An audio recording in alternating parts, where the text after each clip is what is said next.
بسم الله الرحمن الرحيم.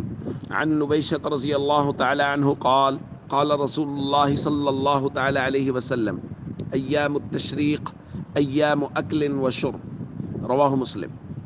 نبی کریم صلی اللہ علیہ وسلم نے ارشاد فرمایا تشریق کے دن کھانے اور پینے کے دن ہیں. دوستو ایام تشریق 10 ذی الحج، 11 ذی الحج، 12 ذی الحج اور 13 ذی الحج، یہ 4 دن ہیں، اور ان 4 دنوں کو نبی کریم صلی اللہ علیہ وسلم نے کھانے اور پینے کے دن قرار دیا ہے.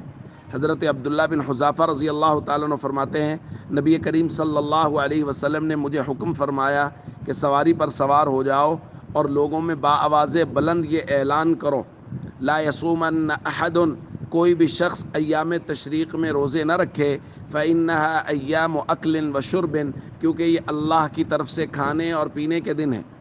بعض روایات میں نبی کریم صلی اللہ علیہ وسلم نے فرمایا ایام التشریق ایام اکل و شرب و ذکر اللہ، ایام تشریق کھانے پینے اور اللہ کا ذکر کرنے کے دن ہیں.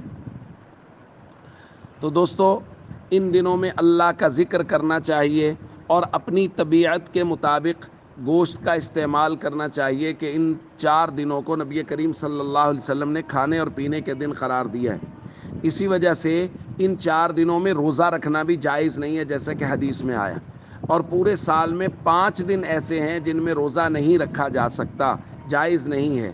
ایک یکم شوال یعنی عید الفطر کے دن، اور 4 دن یہ والے یعنی 10 ذی الحج، 11 ذی الحج، 12 ذی الحج اور 13 ذی الحج.